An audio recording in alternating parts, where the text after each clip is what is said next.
Hey, everybody. I want to welcome you to our 50th episode of the Your Project Shepherd podcast. And I'm so happy that you joined us today. And all of you who are listening and watching are the reason that we do this every week.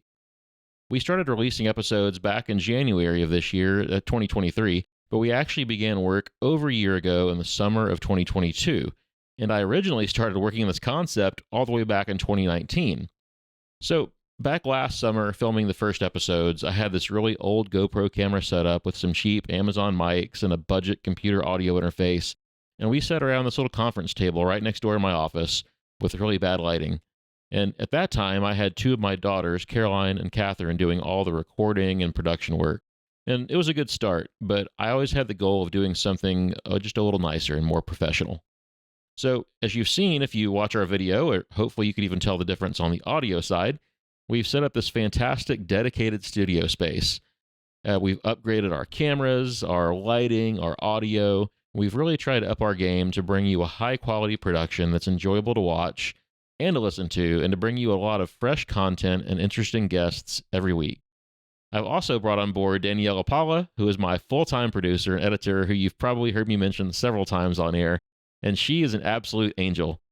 In addition to putting up with my creative ADHD, she has put in just a ton of work behind the scenes, scheduling guests and managing all the editing and production that has to take place each and every week for us to release a new episode. And she also puts together all of our social media and the short videos that you see on YouTube, Instagram, LinkedIn, Facebook, all those channels. So I am super blessed to have her on the team. Daniela, you are the best. All right, one last thing I want to mention before we get into today's interview. You know, we don't have any sponsors here, and we currently don't make any money off this podcast.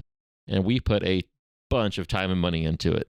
I've been approached by some potential sponsors, but at least for the time being, I'd rather keep the show ad-free because I don't want you to feel like we're pushing a particular product or company.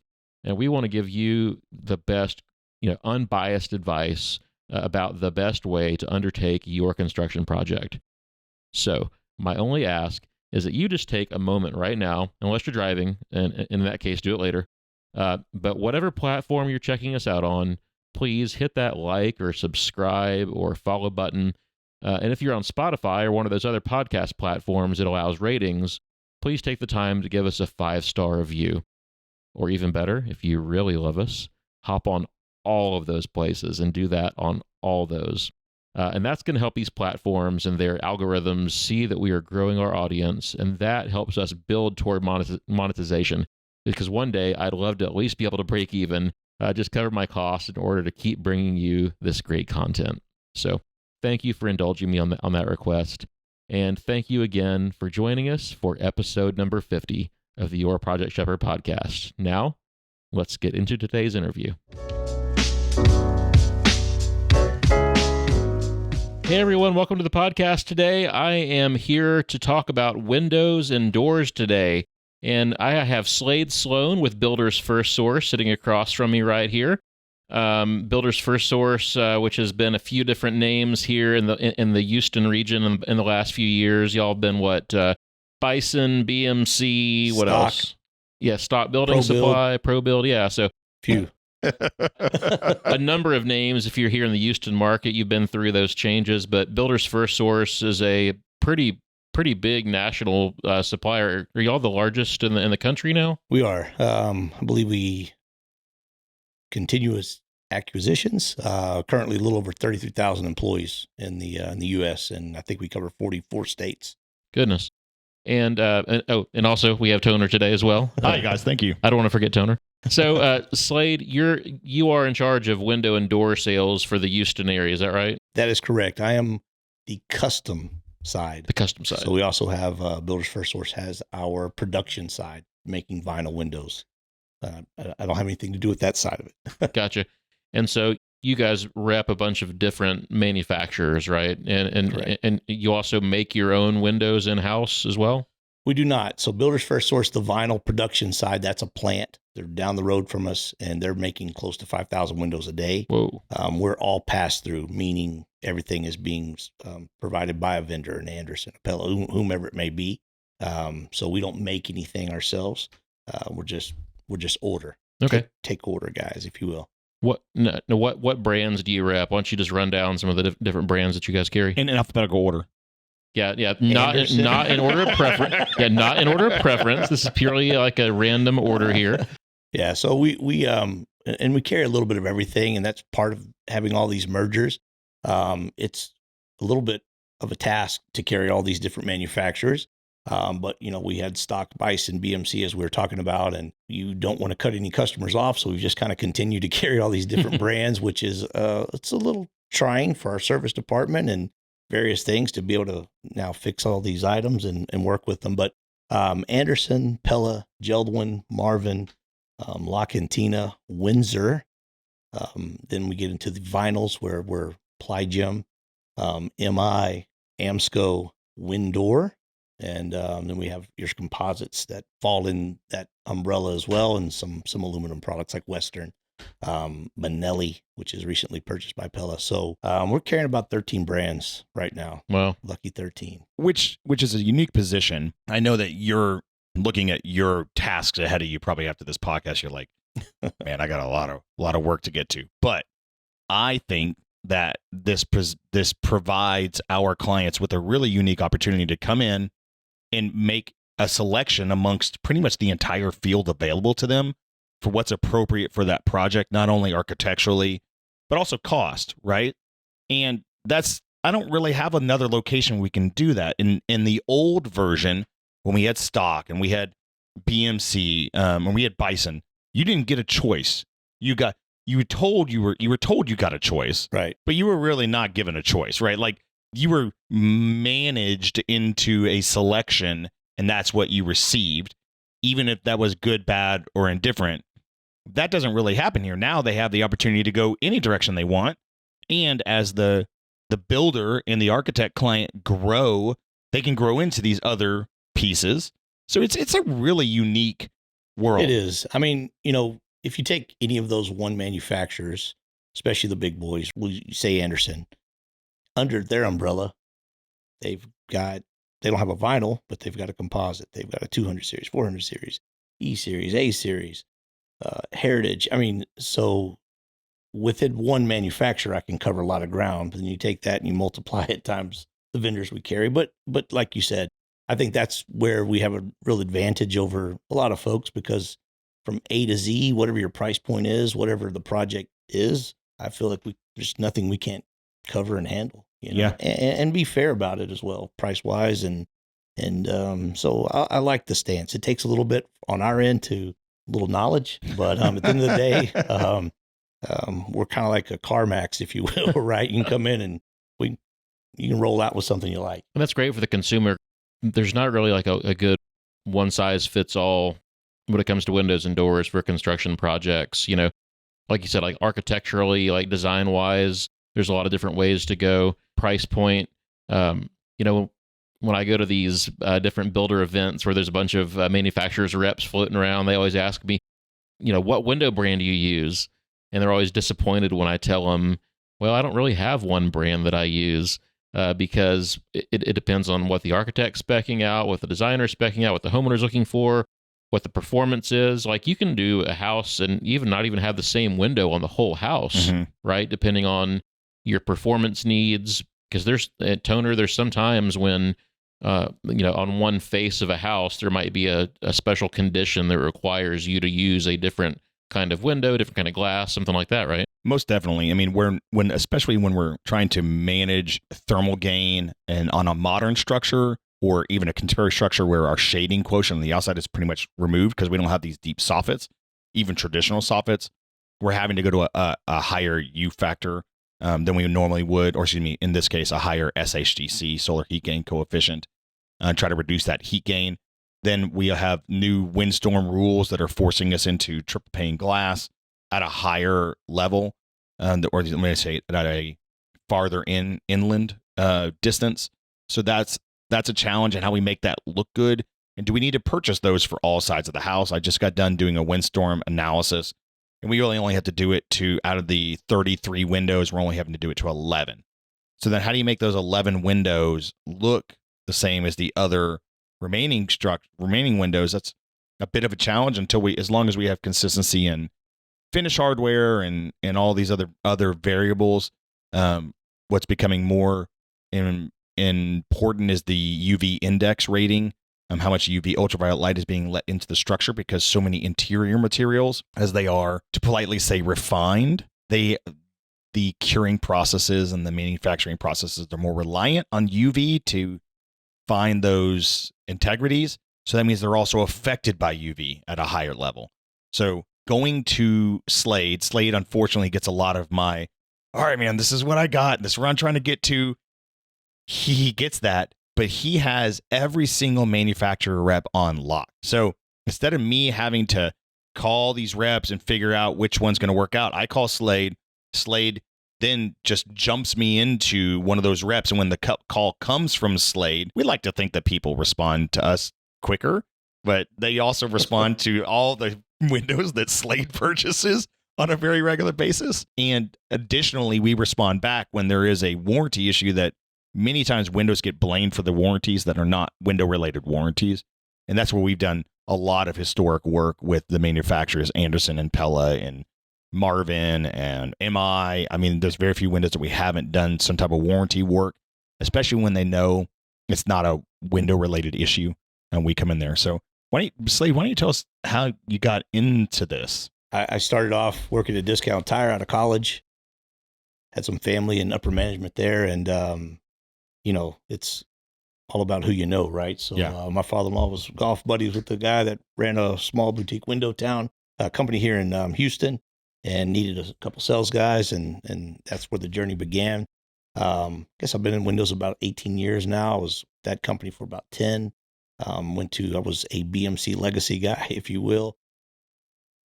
All that time, probably about 12, 13 years on the sales side. Did the sales manager role for a few years, and with all these mergers, so I've been the general manager, manages the custom window side for right at 3 or 4 years now. I think about 4 years, and it's all a little cloudy. Yeah, not always so clear. Not always so clear, but right around those numbers are semi-accurate. But yeah, it's interesting. The window business is a very interesting business. It's kind of niche almost, if you will. There's so many, like your conversation, directions you can go. I would tell you, when we get a high-end custom home, it's rarely ever one brand that we complete a house with. They may want a bifold window over here, and we may go with Lock and Tina, which is owned by Geldwin over there, and it's got Anderson composite windows, and then the big sliding doors are Western. I mean, it's very, and truly, that's part of our expertise, is to kind of value engineer some of those things for the client and help them make a good decision.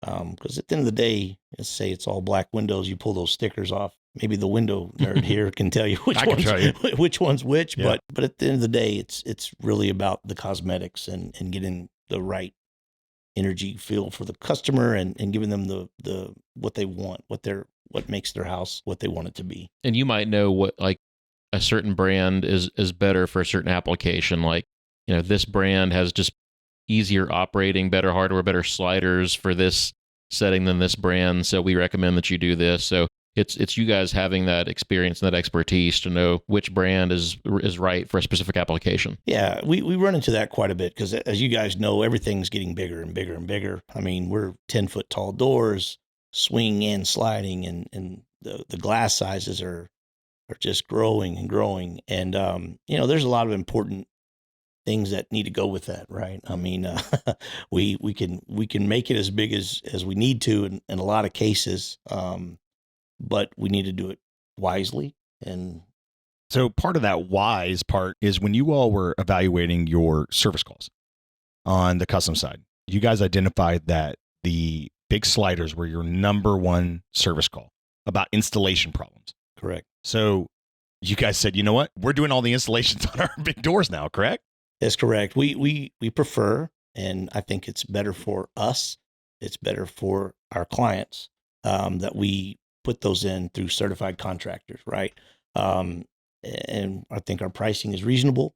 But at the end of the day, when you have your carpenter install that 18-foot by 8-foot opening, there's hopefully a lot of instruction reading time that they're wasting out there at the job site, versus having a guy come out that knows what's going on, how to put it together. It cuts back tremendously on the callback. And returns, and we prefer anything over an 8080 2-panel door. We're going to at least price it to install, and if we don't do the install, we're going to have you sign a waiver, basically. Well, I was going to say, as a builder, like I don't want to be responsible for that. I mean, I don't know why any builder would want to install or have their framer install those big doors, because that's a huge liability. If it's damaged, now we're paying to replace it. If it doesn't function right, we're paying to rip it back out and do it again. I don't want that responsibility. I don't know why anyone would. Let's say how it normally happens, or how it has been happening, is the framer creates a hole. The cornice crew might even put the sheathing up, so we have this big giant hole. Window guy shows up, drops off this huge door, right? It leans up against something now. So it's gone from a stored rack to a leaning into something. Then these guys have to pick it up, waddle it over there, most likely corner, lift. Then they have to set it in place and hope that the opening is perfect enough. And what do? It's about to fall. So they drive a screw through the first flange, which means that no one has shimmed it. No one has back sealed it. They haven't done any of the minimums. Right? It's sitting on top of raw concrete, no backer rod, nothing. And most likely it goes zip, zip, zip, zip, zip, zip, and then they tape it and they call it a day. And it very well could be already cattywampus, whacked. Do you know how many times the rolling rail at the bottom is damaged because of the waddle walk of the unit across the slab to the window opening? That's ridiculous. So you all show up with your window, you move it in place, you install it properly. You have all those little small tools that make a difference, where you can hold it in place, position, shim it, back seal it, back a rod, install, seal it up, warranty. That other one, the warranty is what? There's no warranty. Nothing, yeah. Just so people listening know, and I'm not sure if it's this way in most parts of the country, but our market, the usual, like Toner said, is that the builder has their framer install all their windows and all their doors. And the framer is generally giving you a package price for doing all the framing, cornice work, sheathing, decking, yada yada yada. So he's basically kind of throwing in the window install for free when he's when he's framing your house. Yeah. Like most of the framing quotes that I see come across are like, "Hey, I'm charging you $8 a foot to frame the house, and I don't care what's in the framing. I'm charging you $8 a foot." And so his motivation for doing a good install is not there, because he just wants to get in, get out, and get on to the next job. And typically those guys don't have any real training. They've watched another guy install, and that guy watched another guy install, and that's how they all learn. They just kind of watched, and maybe they help shimmy it into place, but they don't really have any knowledge about the right way to do it. Again, we're trusting these guys who don't have any kind of training, education on it, whose only motivation is speed. We're trusting them to install one of the most important parts of our house. It is a big hole in the side of the house at the end of the day, right? So, and you guys make a good point. I think that too many times, and we're seeing more and more builders, particularly on the custom side, cater to wanting an install, which is a great thing, right? They're getting a better job done. The production guys are doing it as well at a higher click now. And I think at the end of the day, to your point exactly, have someone that's going to do it correctly, because you can take the high-end window or the least expensive window, and if it's not installed properly, it's irrelevant, right? I mean, it needs to be plumb, level, and square, which all three?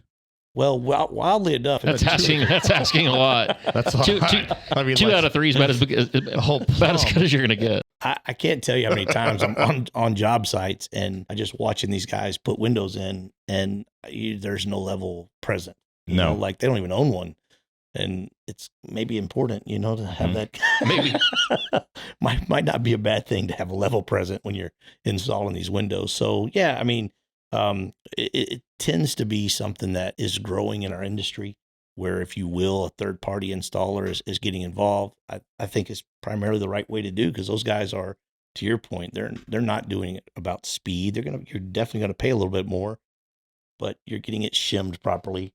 And a lot of these openings, let's say your framer's spot on. Well, is your slab spot on? You go 20 feet across. No, it's never spot on. Never spot on. No, because there's no level given to the surface of the slab. It's just you hope it fills out level. And they just go set this thing right on the concrete or right, and I don't know why it's not rolling great. Well, guys, I mean, level the concrete or level the, use shims. So it's a big concern, honestly, in our industry. So watching a good door installer install a 20-foot sliding door is impressive. It is. It's those guys know what they're doing that do those things every day, and they earn that money because those things are not easy to shift around. No, and the risk they take even touching it, right? Like I've seen one fall flat out to the outside and just crash to the ground. And the installers looking at each other, and the person like, who's paying for that? And they, I remember seeing them going, all I know is I'm not paying for it. And when they find out that panel's $5,000, they go, oh my God. Yeah.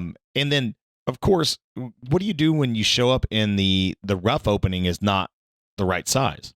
Our standards when we do an install, we do have a scope of work for our subcontractors, right? And it's a list of things that they're required to do when they do for us. And it's proper sealants. We're going to flash those openings. We're going to put a paper pan down, if you will, with flex wrap in the corners, silicone behind the flange. And we have our guys take pictures of every step along the way. They're required to take a series of 5 to 8 pictures. That's how they get paid. So we know that they're staying consistent, right? So that's how we hold them accountable and are able to go back and someone says, oh, it's leaking. Look, here's all the things we did. Here's the silicone. Here's, so we. Silicone? I thought it was silicon. Silicon. Is this in Texas? It's silicon. Silicon. Not silicone. Oh, sorry. I am a Texan. But, I know, but you said you were trying to be very proper for the. You don't have to mask it. It's okay. Right, Silicone or the implants. That's right. That's an implant. Silicone is what we use on houses. Oh, gotcha. Got it. Big difference. But we use the proper products. Both of them have failures. That's right. Yeah, they do. Normally at about year 20. Very true. Yeah. And we do provide those products to our installers across the board, no matter which guy we use, so that we are controlling that material that's being utilized. We're using high-end products, not a low-end, inexpensive something bought from but because you Home guys Depot shelf. Because you're turning so much volume, your standard product like that is a higher grade than the guys who are just going to go buy it for that one single job. Absolutely. So you're already delivering a premier backer rod and silicon and screw setting and worrying about all that kind of stuff and subsetting the screw. So it's not a beveled screw on a flat screw hole, right? Right. Now that's just doors. Doors. On your production side, I know the other side of the aisle is not you. We're still going to ask you though. Yeah, that's all right. I have some wisdom on it. The BFS vinyls, I really like those windows. Those are very, very consistent windows, right? And it's probably the most predominant 3050 window in our market. For sure. I remember when I first came to the Houston market, it was not Majestic. Champion. Right? We can have a whole podcast on the downfall of Champion aluminums, right? Like that's an interesting story. We won't get it in on this one. We won't get in on this one. They were everywhere. I mean, that's what you got. Yep. And when they vacated the market, they left a huge hole there, and people tried to backfill it, but the consistency was our challenge. And BFS vinyl came in, provided that consistency. Really, a great average SHGC. I mean. They use Cardinal glass. They do it. Yeah, the fact that we have Cardinal glass in this is ridiculous. I don't know how that happened. Because I have some very expensive wood windows with lower quality glass in it than that. So just giving them a one up. I love that stuff, and we see it in our production clients a lot, and it's very consistent. And I hope that they just maintain that. And yeah, I think they're making moves constantly. I know they're doing some stuff with their production, combining plants, because currently, again, the little that I know, they're down the road from me, but we don't. You guys are too big to all know each other. Yeah. Well, it's not that they're because they're a production plant. they report directly to corporate, Mhm. and they're not really a piece of the Houston BFS market. They're their own entity. So nothing against them. They're in two different, Yeah. it's So- two different wheelhouses. But they do their installs. They do their installs, quite a bit of them, majority of their. Do you know that? No, I didn't know They that. do. You know how many installs they That's do a a- year? Like tons, man. Yeah. Do you know It's a how lot. consistent those guys must be on their install quality? Because, by the way, do you turn to all the other Slades in the rest of the United States and say, you guys are like 8th grade B team basketball, man? Like, this is the real deal NBA on crack. And this is hard. Like, you have it. You could pick an easier market than this market. Sure. No, we do a really good job in Texas. We just had a Windows Summit for all of BFS. There was one held in Colorado and one in Raleigh. I want to go to that. And it was really cool, actually. Had some vendors come in, and they give us their whatever they got going on. So that was really a neat process. It's the first one I'd been a part of in a while since prior to COVID. So I was very pleased to go, and it's just they don't do a lot for us window guys, so it was nice. But we do our best, and I say we, myself, the GM, and the, if you will, the brass of the window department in Central Texas, which is Austin and San Antonio combined, and then our Dallas. We try, because we do a lot of the same clients on the production side, so we're making sure we're using the same. Not going to Standards. say silica again, but Yeah, so- some of the same standards and some of the same materials. We're doing that. That way, we're keeping its unison, and that's better for our clients, right? We're not getting a different practice in one area than you are in the other. Yeah. But yeah, we do our due diligence to try to really be a well-oiled machine. Yeah. At least amongst the state of Texas, we're trying to keep it together. There's a couple of things I wanted to touch on. So backing up, you talked about cardinal glass a second ago. And again, for people listening who know nothing about windows, there's only like a couple of glass manufacturers in the country that put glass into windows, right? So cardinal glass is kind of thought of as the premium. Can you talk about that for a second and talk about how kind of everyone's windows basically use the same couple types of glass? Yeah, absolutely. So, the two major residential glass are Guardian, and the other one is Cardinal. Now, when you get into commercial glass, there's a lot of different manufacturers and these glass buildings and stuff. But in the residential side, Cardinal is kind of the premium glass manufacturer. They are all of your well-known name brand recognition guys have Cardinal glass. Your Anderson, your Pella, your Marvin, your Geldwin. These guys. And Guardian is a little less expensive, so they are in a few of your more builder grade vinyl products, right? And it's some support for Guardian when it comes to mid markets, where we have a 4-season market where the glass doesn't need an extreme performance criteria. Guardian kills it, man. Like that. I mean, they really know what part of the market that they work with. When I get to an extreme environment like Texas, I'm looking for a specifically solar heat gain coefficient performance. Cardinal really sings on that. So that's why I have a preference for it in this market. I have a question for you, and I don't know the answer to this. If you have someone that breaks a window, because this happens all the time, when you break a window, it's being installed, or there's some kind of problem during construction, Dennis the Menace, and you have to order a replacement pane, is that replacement pane also going to be Cardinal glass? Can the glass guys locally buy a Cardinal glass replacement frame to go in the window? Sure. So yes is the answer to your question. Traditionally, for Builders FirstSource, at least I can speak, if you have an Anderson window and you break that, gets broken, we're going to replace it from an Anderson IG unit. And we could get into that just a little bit if you want on some of the IGs, because that goes back to some of the cost associated with windows. But there are some local manufacturers, glass manufacturers here that carry Cardinal glass. You can get a IG unit created from Cardinal to replace that. It may not have the logo description in it. It may have a different spacer, where Anderson, for example, uses a stainless steel spacer.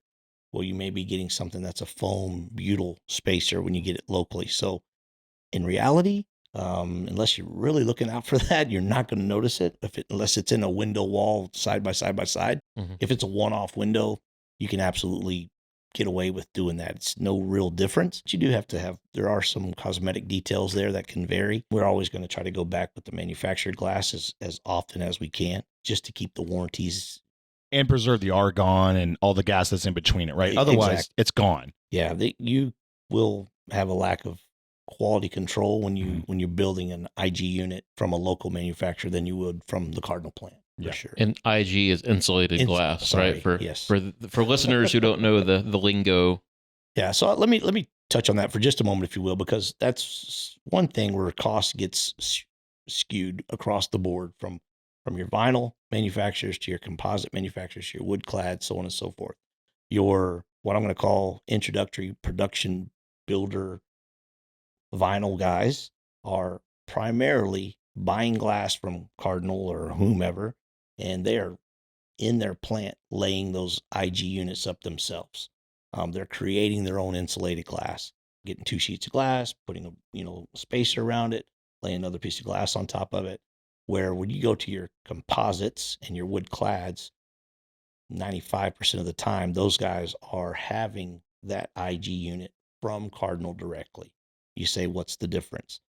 There's definitely some differences, right? You have many, many more seal failures in a window manufacturer from a vinyl plant where they're laying up their own glass versus coming in from a high end where it's coming directly from the glass manufacturer. So it's one of those things. It costs more to get your glass. It's also a longer lead time because that stuff is coming from a plant in Minnesota or wherever, and it has to be brought back to. So there's a lot of little things in there, but a lot of times people go, "Oh, why does this cost so much more?" Well, that's one of the differences. Plus, there's traditionally on your higher end windows, you have that film preservative on the outside. So if you're stuccoing and painting and you just pull it off, a higher end window at the end versus having nothing on there where you get a lot of scratches and things. So, just a little something to think about. So that's why you actually see a lot of seal failures on cheap vinyl windows. Like you'll go into a new house oftentimes that use a cheap vinyl window and you'll see like the glass is all fogged up and that's an indication of a seal failure, right? Correct. At the end of the day, that glass it's porous, it's breathing.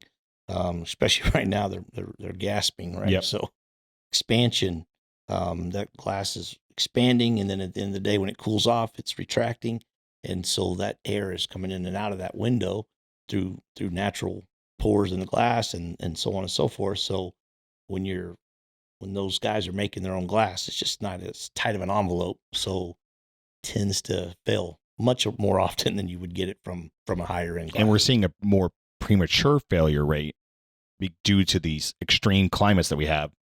Right now, I have a bunch of seal fails all over the place. Well, things don't shrink when it gets hot. And I'm like, yeah, but everything else melts. And we had to remember, I had to go through a whole conversation with a gentleman who was a petrochemical engineer. So I had to explain, understand that glass is not a solid state element, right? So we go back to 8th grade science and talk about this real fast. And he was not real happy with the sciencey talk because it didn't fit his argument. But that was one reason why his windows had failed on his replacement windows, but really only on the southern. He's like, it's only on the back of the house. I'm like, that's the south side of the house. That's where it's getting baked. It's really cooking. Yeah. And we have that challenge in Austin also because so many modern homes, no soffit. And they do a lot in Austin, they have a lot of window manufacturers, like little small houses that do that. That's the other challenge is when those are done, I don't have my NFRC ratings. I don't know what the National Fenestration Rating Council performance dynamics are. Talk about that. You guys don't really sell anything that's not NFRC rated. No, we don't. Everything that we're going to carry, and there's a lot of these little window manufacturers that are, I'm going to say no name, right? For lack of better words, and they can get away with some of that stuff, but we're not going to carry anything that's not a certified product. And that's one of the dangers in buying, what's real popular right now are those big steel glass and steel door units. And those companies are, they're generally building those locally. Actually, a lot of them are built in Mexico. and they're trucked over. So like a steel door company will come measure the opening, do a computer drawing, send it to Mexico. They'll truck it up, and then they'll put the glass in you missed here. A step. It gets here, They pull the cocaine out of the frame. Oh, Then they sell them to you. yes. Okay, just making sure they're going to catch the whole process. We have to have the drug reference in every single episode, at least one drug reference. I'm gonna have Danielle add like a little ding every time we add a drug reference, like a little like bag. If you think that doesn't happen, we need to have a conversation. Okay. Everything coming from Mexico contains diamond. That's a terrible generalization. I shouldn't do that. But anyway, that glass gets put in locally, and like you're saying, that has no kind of real rating on it because some local house is assembling those insulated glass frames and putting them in, and we don't know what standard that's being done to. You were being polite calling it an insulated glass frame. Like that's being very polite. I'm saying maybe some of the good ones do that. Yeah, we have a standard policy of no metal frames that are not fully thermally broken. And we have an extreme amount of failures related to copper, bronze, metal, steel, beautiful, expensive, massively, horribly built, massive failure window and door assemblies all over the place. I get it all summer long. There's raining on the outside. I get it all winter long. They're raining on the inside. Then I get the amount of heat. It throws off the calculations for AC. So non-thermally broken metal frame windows are such an atrocious idea. Having them additionally without any type of performance ratings, and I just have to assume the worst assumptions I can place on that window are never as bad as the reality. So I really, really push everyone to not do those. I understand in my really high-end structures that becomes a reality. So I would say that most mid and upper builders in our market are using those types of steel doors and windows. I mean, we use them only in situations like on a front door where you have a lot of cover. So like we did a massive unit recently, but it also had a 20-foot deep carport or porte-cochere covering that entry that's giving it lots of protection from sun and wind and everything. Yeah. I won't use them as a window, but protected doors, yes. Well, yeah. Let me say this. Still not a great idea maybe, but the customers are demanding it. And that's limiting it to the smallest percentage of the window to wall ratio where that's being compromised, right? Right. I see manufacturers right now helping us with that, right? So some of these guys are making some amazingly beautiful products that are thin, narrow line, smooth, clean line, contemporary, modern, however you want to call it. And they're doing it out of wood clad. They're doing it out of composites. Fiberglass. They're getting narrow. And I would really push that, if at all possible, when you're making that decision, because you can make it have the same visual effect. Yeah. You really can. And honestly, it's less expensive. And the performance is 10 times, 100 times better. You're getting great glass. Yeah. You're getting an insulated unit. You're getting the exact same look. Like in butter, many cases. Like these manufacturers have come a long way in that production. I was impressed this past year at IBS when I went there and saw all the different offerings they have with the massive pivot doors and things like that are built the same way their windows are built. Mm-hmm. Yeah. It's such a better option than having these locally built. You get the customer building this home and they've got their Pinterest and their house and they've done all this stuff right, and they're wanting to pull it off. They go, we want steel windows. They want the look. Right. They don't care what it's made out of. They don't care what it's made out of. It's just that's what they want. They want the look, and I would really tell you that do your homework, because you can get it. You can get the look in a nice wood clad product or in a composite. And your guys, the salespeople that work for you, are some of my favorite people to spend time with because they really are bridging that outdoor to indoor climate. So their building science knowledge is higher than the average person, but it's also they are burdened with more of an educative sale, right? Correct. And so, and a lot of them stick to very specific types or parts of Houston. Like you have one guy, he is almost 100% coastal. Yeah, I mean, everybody can do what they do wherever they do it, right? They're sales guys. I don't like to limit them, but I do have guys that are specialists in certain areas. I got some that are specialists in coastal, which you need because it's a whole nother knowledge level, right?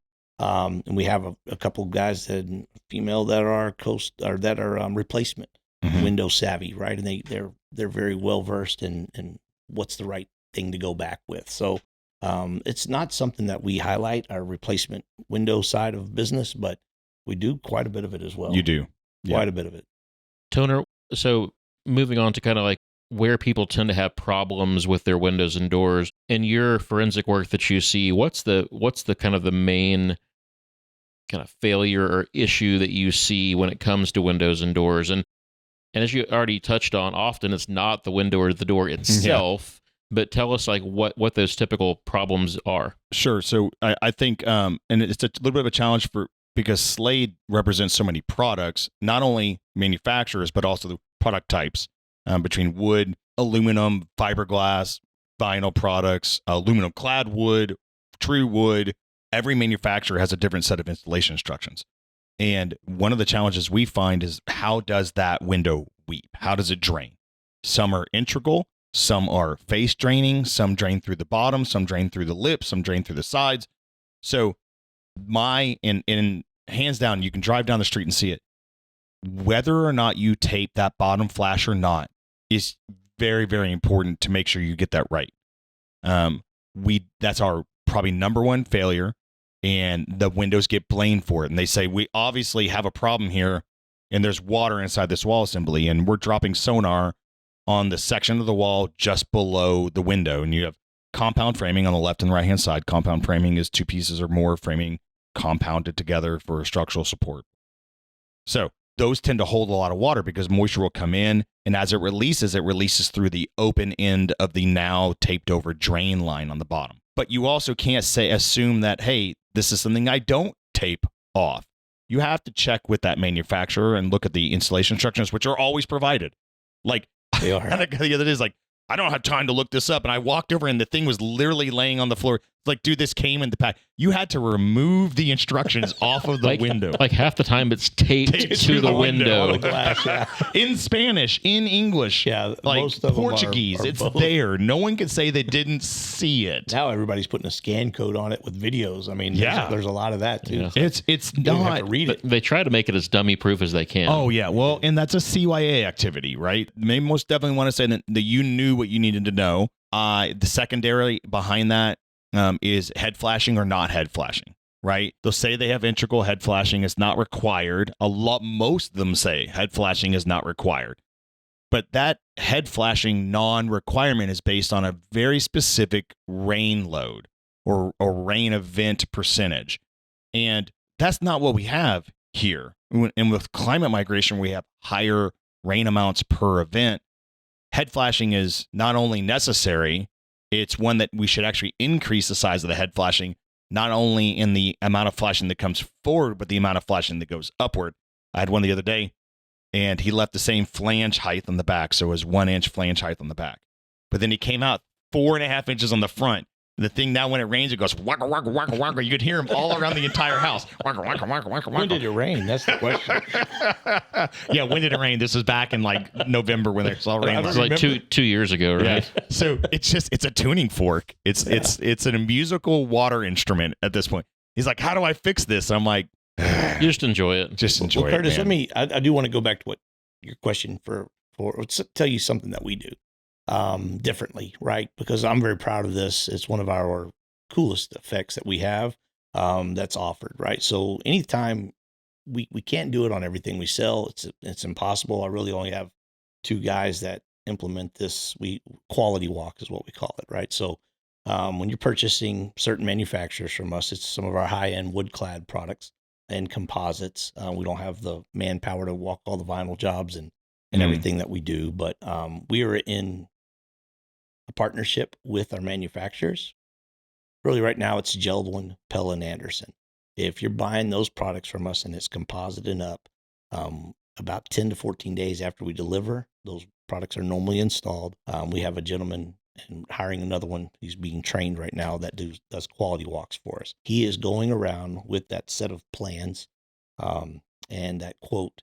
He's walking every window in the home, opening and closing it, operating in the product. Because what happens is 8 months down the line, they go, oh, bedroom 3, they've sheetrocked and everything is completely done. We need to check and adjust on that window. Well, it wasn't plumb level and square. We can only move it 1/4 of an inch here and there, right? But if that thing was so out of whack when it was installed, there's not much we can do. And so the manufacturer actually gives us some credit for all these jobs that we walk, and it's an excellent practice. He walks the job. He's got a checklist basically. He does it on the iPad. Then we send that back to our sales guy. Our sales guy then in return will send it to the builder and say, "Hey, excellent job. You guys rocked it. Looks great." Or you might want to pull your guys back out. There's a few windows on this house that really need some attention on the front end because when we can catch it. Check and adjust has always kind of been one of those things for a window guy that's kind of comical, right? Mhm. Like, hey, come out and check this and fix all these problems. You've got stone and everything. We can't do anything at that point, or it's very limited to what we can do. So that is something that we do. We offer a quality walk. The builders of ours that use it routinely, I would like to think that they love the process. It keeps them able to keep their guys accountable as well, right? You can go back. If it's Tyvek that's wrapped underneath and then the windows put on versus pulled up with the flange and the Tyvek paper over. We take pictures of all those things. So it's a visual. We do the checklist and we do the visual and we send that back to the builder. And it helps us grow partnerships with these builders of a better way to implement your window install. So Pretty cool. it's a good process. Yeah. Yeah, I mean, every single one of these steps along the way is just another assurance that the customer is getting what they should be getting. And as a builder, I'm always amazed at how many builders fight this stuff. I'm amazed at how many builders don't want to have inspections. They don't want to have another guy walking through the job site. They don't want toner. They don't want me. It's like, guys, we're here to help you. Yeah. We're here to help you cover your butt, right? So that long term, you're not getting called with these problems. So, utilize the tools that you have and make sure that you're putting out a good product that's going to be covered. And also, it drives home, I think, the difference between buying from a company like BFS versus buying from the cheapest possible source that you can buy from. I'm not saying that you guys are expensive at all. Sure. You guys have good pricing. You're a large national company. But I'm saying there's always a place that you can buy things cheaper. Mm-hmm. You can always get your windows cheaper somewhere else. You can always get your lumber cheaper somewhere else, right? But what level of service are you getting from your reps, and what kind of walkthroughs are you getting from BFS that you're not getting from Joe selling windows out of the back of his pickup truck? Yeah. No, it's valid. I mean, kind of came from that boutique window company, right? That really cared, gave great service. And we do our absolute best to have continuous improvement, train our guys. We are sending our guys every year, our service technicians to Western to do their training, to Anderson, to all these anything that's available. We send them out, right? So, because you have to be freshened on those things repetitively or they become, lost, if you will. So, in the quality walk, even when guys are doing bad installs, we're catching that they put the tempered unit that goes in the stairs in the theater room instead, right? So we're looking for all those little things. And Yeah. At the end of the day, it's to partner up with our builders to help out, right? I mean, like you said, we're trying to help. I mean, that's, I'm not out there trying to point fingers. I'm out there trying to help the situation, And you guys do have all that. You guys have always afforded us the opportunity when manufacturers offer a trip, we can put together a toner trip, right? It's just toner clients and fans and all this kind of stuff. So we go and they're already into it. But I think once a builder sees how complicated the manufacturing process is for a window, they start respecting it. The windows themselves are a disrespected product. Oh, it's just a piece of, just slap it in.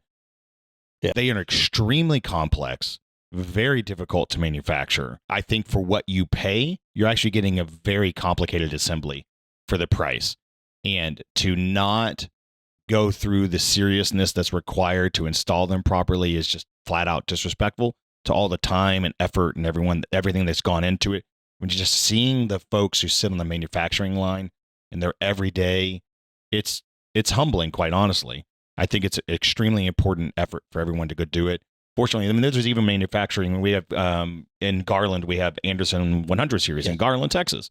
So if those that are listening, you guys want to run up to Garland for the day, that's a really easy trip. We'll do it. Yeah, that's the E series or the 100 series composite windows, and seeing how much effort goes into that. That's an excellent little window too, man. The it's 0.19 average solar heat gain coefficient. That's a smoking window. If you look at a CAD drawing, a CAD section of a window, and see all the little pieces that go into a window assembly, it's crazy. It's crazy. Like, people look at a window, they're like, oh, it's a vinyl thing and a piece of glass in the middle. No, like, look at the CAD drawing. There's like, it's intricate. And I've had extreme award-winning architects look at that thing with me and they go, okay, Turner, tell me what I'm looking at. Like, all right, this I remember when I started, they're like, oh, look, send this CAD detail to the guy. I'm like, what am I sending? Is that the inside of an artery? I don't understand. There's not many people that can read that CAD drawing out there. Yeah, it's an impressive thing, and especially when you start to go through all the different lines and everything's changing with you on the custom side. You guys are responding, and so it's you guys have always been really good partners with that. And anyone can. And then on the other side of this is how easy it is just to walk into y'all's shop is ridiculous, right? Like, you can walk in without an appointment, and the people at the front desk are knowledgeable. So and if they don't know, they don't say, I don't know, get out of here. They say, I will find the person that will answer that question for you. It's kind of crazy. It's a really good culture you guys have. We have a 11,000 square foot showroom at kind of a 249 Willowbrook area off the Beltway in 249. And I'm spending $170,000 right now just updating new products. Western come out with a new thin line door. We're putting that in, and we've got this. I mean, La Cantina's got a, anyway, we're ever changing, right? Yeah. We don't, you're not going to come in there and get stale and stagnant. We're trying to change it, keep up with the trends, and it's hard to do. It costs a lot of money, Yeah. So, but we're making those changes, and we try to hit the easy button, man. We try to make it as easy to do business with as possible. Are we perfect? Absolutely not. But we're working to get there. And you're making, I mean, Curtis, you were at their class they had a couple, not even a week and a half or so ago. Right. You guys, is that going to end up on your site? A little bit of that? So we videoed that. We weren't going to put that out there yet because that was mostly your content and BFS's stuff. So we'll probably put some clips from that. Got it. And in fact, we may put some clips of that on here. But we're going to let you guys handle that. Oh, that's right. That's right. It's my responsibility. Yeah, and I want to thank you guys for the opportunity to do that. That's your material. I don't want to steal. I don't want to steal your material. Yeah, I don't want that material out there either way. But I do think that that's a good example of where you guys are moving. You provide the materials. You're also trying to provide the education, right? So that you're not leaving the client with like, hey, thanks for this, but I don't know what to do with it. Yeah, this is what I do for a living. It's what you guys do for a living. I want to be the best at it. You know what I mean? And I want to share in our processes. It's not easy what we do. This from any aspect of it. We have challenges, a lot of them. And if we can educate folks and help in some regard, then that's what we're about, right? I mean, we got away from all of these functions and this COVID and blah, blah, I don't like saying the word anymore. But at the end of the day, we're hoping to bring some events back where we can have some better partnering ship. We're going to do some things with Toner over the years to come soon. And Curtis, I appreciate you having me get involved in this. So yeah, the sky's the limit, right? Yeah. I mean, at the end of the day, let's make it better. Absolutely. Yeah, and this is not to turn this into a BFS commercial, and BFS did not pay us to be here today. They did not pay us. Just be clear. But BFS is really investing a ton of money. I was super impressed with that event that you guys hosted. Just some of the things that you talked about that you're rolling out, the technology. There's a project management software. There's the design software. There's all these tools that you guys are putting out there for builders and for the consumer, really, that are free, that you guys are just giving away. Yeah, it's really impressive. I want to just thank you for that. Yeah, you got it. Yeah, I never had more involvement, but yeah. Well, your company, not you personally. I mean, technically, there's a Slade version in almost every segment of this building material process that BFS has. So that's always been accessible. I love the fact that this is still a Texas-based, homegrown. Doesn't feel. I know you said the word corporate, but we don't know that, right? Yeah, like, right. We only know the local guys. It doesn't feel that way. I mean, for as big of a company as we are, it's still kind of good old boy industry. I think it catches people off guard on a regular basis, right? Really When you said 33,000 employees today, most folks would be like, "What are you talking about? There's only like 10 guys." But because we are a big company like that, for what we do, a lot of people get lost on the facts that we are custom and can do and have so many capabilities, you know, because they just see us as this big monster lumberyard, if you will, you know, and it's like, no, man, we've got a lot of cool stuff. To your points, a lot of cool stuff going on. Yeah. Cool. So, well, guys, I think we'll wrap it up there.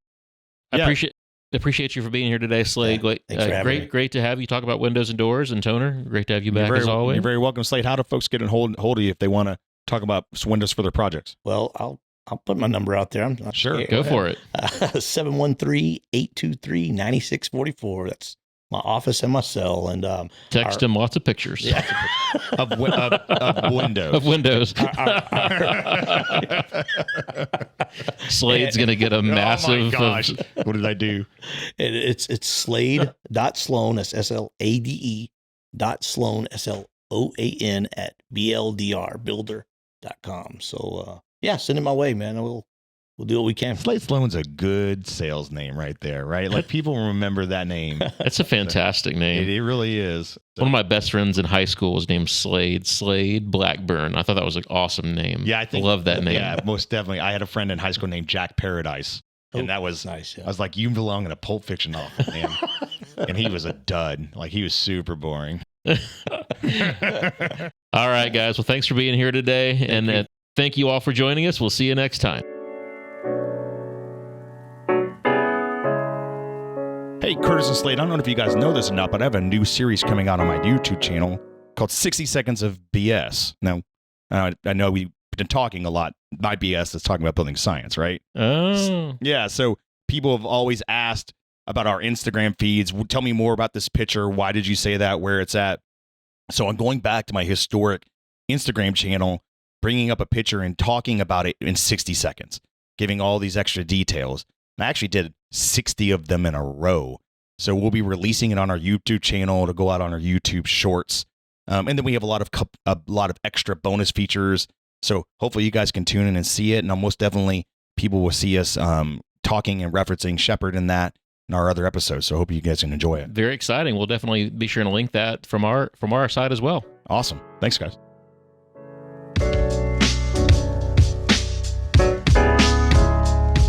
If you found us helpful and enjoyed listening, please support us by liking and subscribing here on your podcast platform, and also join us on our YouTube channel. We want to continue to bring you high-quality content and expert guests, and your support truly helps us to continue this journey. If you have any questions for me or my guests, or any feedback for us, you can email us at podcast@yourprojectshepherd.com. Thanks again.